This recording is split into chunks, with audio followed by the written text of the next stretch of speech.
Hello everyone and welcome. I'm Sarah Liz and I have two fun projects for you today, and we are using the Woodland Friends Stamp set from Pixi Designs. These critters are so cute. I colored a bunch of them off camera. When I know I'm going to be making a bunch of critters from the same set, I don't even take them off the package. I just use some masking tape and add them inside my Misty and I stamp a bunch. Alternatively, you could use the Woodland Critters die set. It's a favorite of mine, you know.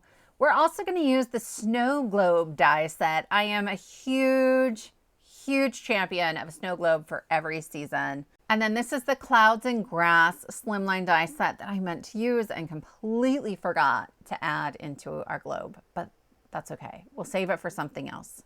I have cut the base of my snow globe from some dark brown cardstock, and then there are two dies to create these little gold strips that, right, we see them on our snow globes. They're like these little decorative elements kind of around the globe and then around the bottom, and it creates that illusion of roundness for us. And then I want to stamp a sentiment that kind of curves along that open space. So I'm holding the snow globe up to the door of my Misty, and then I can see the curve, and I can curve the stamp while I stick it down to match that same curve.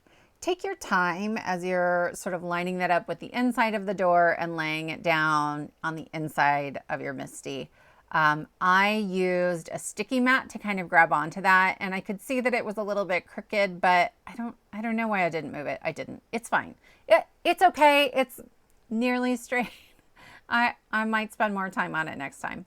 I'm going to stamp my happy birthday and some Versamark ink. It's just a sticky embossing ink. And then I will use a super fine white detail embossing powder, since these are pretty thin lines in the font here. And then I'm going to use my heat tool to heat set that. And then once I get that done, I will make sure that it is completely cooled. And I'm going to come in with an eraser to remove all of that anti-static powder tool. I had a bunch of questions about this a week or two ago. Yeah, it's just a cheap white eraser that I get in the back to school supplies. And it's my best tip for removing that anti-static powder from dark cardstock. I'm laying the globe part with the cutout onto my snow globe base just to figure out where this blue piece is going to go. And then I will fit that in like a puzzle piece, and I know that I have it centered right where it needs to be. Then instead of making a snow globe, we're going to make like a little forest scene. So I've cut what would be snow hills from green cardstock to make grassy hills. One of them fits beautifully on the front piece, right? The sort of ring that we've cut out. And then this darker piece fits right along the inside. It's designed really well. So they're going to fit right along the curve of that gold piece that we've already laid down. And you know where everything goes. There's no guessing. The scene lays itself out for you. I am adding in the pieces of my scene and trying to figure out how to fit as many of these cute little images as I possibly can. Again, you could use the Woodland Critters die set to get the critters. For a tree, the spring box card has a tree in it, and it has like a little branch that sticks out too for one of your critters to sit on. So if you wanted to do this all in dies, there's certainly a way to do that. Once I have my pieces laid out, I'm going to start gluing things down. So this little acorn is going on the outside of the snow globe. And then for my trees, this kills me a little bit. I have to trim the trees down, right? So they fit. But I did all that coloring. It's okay. It's okay. I am adding my pieces slowly, one at a time. I want to make sure everything's going to fit. And I'll lay down the pieces that are farthest in the background first. So I'm not trying to tuck them underneath things. And then here's my little guy on his swing. If I had this to do over again, I might be a little more careful to make sure that the glue goes all the way to the edges. So we're making a shaker out of this. And I left a lot of room around the edges, and sequins get tucked back behind there. I think it actually works in this one because they're like fall leaves, and it's like the leaves getting stuck in your hair and on your clothes and stuff. But if it was a different scene, I might not like that. So this is the tree where like I colored the whole tree and we're keeping very, very little of it. Oh, poor tree. And no one's gonna see the edge. This does not need to be pretty. I just need it to fit inside the snow globe, right? So we're keeping the branch, and then really what's left of the tree is gonna get covered up by the side of our shaker. But I needed a place for my little owl to sit. And I've colored in blue because it's my scene and I can do what I want. He's so cute. I think the owl might be my favorite. And then I'm just checking, I'm making sure everything fits before I move forward. On the back of that ring, I'm flipped it over and I'm adding a very thin layer of glue, and then I've cut the base of the snow globe out of some acetate, and I will press that down very carefully, making sure not to squish any glue into the middle, right? Out the side, on the edges, not a big deal. I will wipe that away, but I don't want it to get on the inside of my acetate. And then I'll just use my scissors and trim around the bottom. It doesn't have to be perfect. And then again, I'm constantly checking to make sure everything fits okay. I didn't want a ring of white foam around the edge of my shaker. To me, it just would have been a little stark. Probably no one's looking, but I'm looking. So I used an alcohol marker and colored it the same dark brown as the cardstock that is the base of my globe. And I will just add, this is 1/8" foam tape around the edges, and then on that bottom piece, I don't want my sequins that are my leaves to go too far down in there. So I've come along that upper curve, and then I added a little bit of extra for stability. There's a bunch of leaves. There's so many leaves, you guys. And then I stuck those in the middle, and I'm gonna add a little bit of glue around the outside edges. This gives me just that little bit of wiggle room, but then when I press firmly on the foam tape, it'll be secure right away. And I'm gonna lay this carefully over the top, lining everything up. And then once I'm like, I think I have it, I tipped it. And I've got leaves falling out the bottom. So it's fine.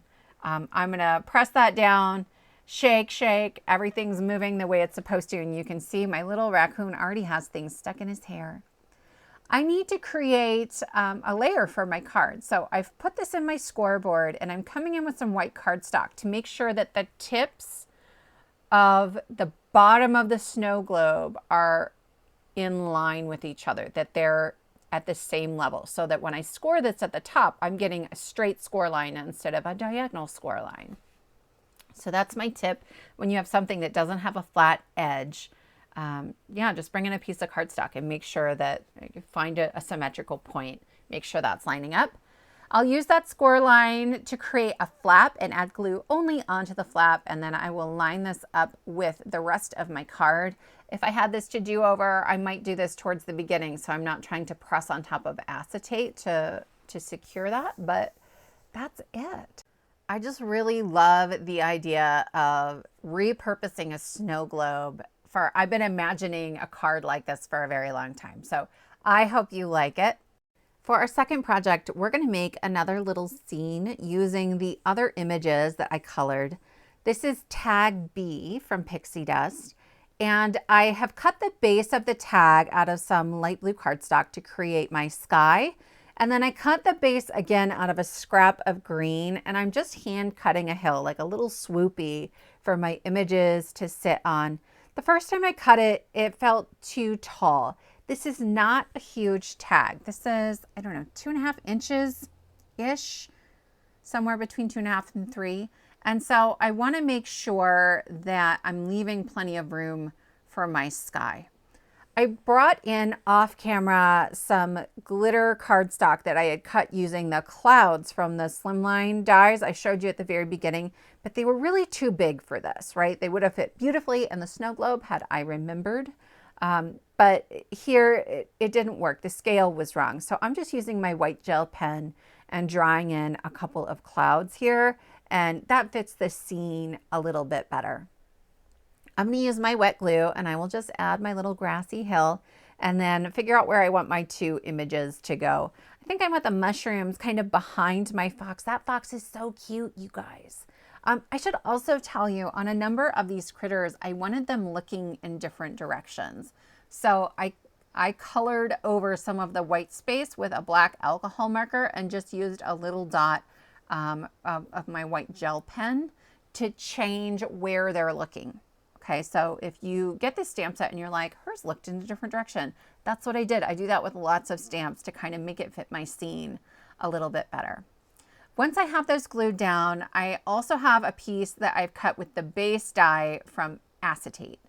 There is a stamp in here that says just for you, and then that makes it so I can use this tag for all sorts of occasions, but I want to stamp it on the acetate. I was worried about trying to stamp on top of that white gel pen. I've not tried to do that before. So I'm going to use some StazOn ink. It's a solvent-based ink, and you can stamp it onto slick surfaces. Okay, and so there's like this little extra cover on the inside of your stamp pad to keep it from drying out. But this is one of those inks that needs re-inking more often. It is going to evaporate faster than a lot of our dye inks. So I am just tucking some white cardstock behind that after I stamp it, and I'm going to stamp it one more time. I try not to do that if I can avoid it, because sometimes when you do that with StazOn, it will pull the ink up off of whatever slick surface you're stamping onto. I'm going to trim off the top of the acetate, like where the little holder hanging piece for our tag is, just so that I can move the just for you and make sure it's straight and I don't have to worry about it lining up with the rest of everything else.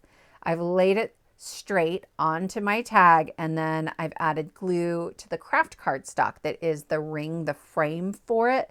And then that way I know everything's going to line up just the way that I want it to. Once again, I'm pulling in my 1/8 inch double-sided sticky foam tape. Mine is from scrapbook.com. You guys, it's really cheap there. And this stuff is awesome. It's super sticky. I like the length of it. It's like mini slim, not mini slim. It's like slimline length, like 8.5 inches long, where sometimes I feel like if I'm pulling from one of my other ones, I'm just for days, like pulling different strips and having to butt them up against each other. This stuff is great. These are little tiny diamonds. Little tiny diamond shaker business, and I put them on the inside and then realized that some of them are really big. They probably were fine, but I didn't want to risk them being too tall for the foam tape. I don't double mine up. I know some people do like a double thick layer of foam tape for shakers. That is not, I don't know. It just feels like a lot. So anyway, I pulled out the big ones, and then I am just lining this up very carefully. I did put a little bit of glue on that foam tape so that I could wiggle it slightly before it would grab on real hard. Then there's a little piece to cover up the top of the tag just to give it a little extra interest, and I like that on there. It also adds a little bit of stability. And then that will finish this off. Off camera, I did add like a little ribbon going through it. I think this is so cute. And because those little diamonds are clear, it doesn't cover up too much of our scene, and you still get a lot of really great real estate for your scene. I hope you like this video. If you do, give it a thumbs up, consider subscribing, and I will see you next time.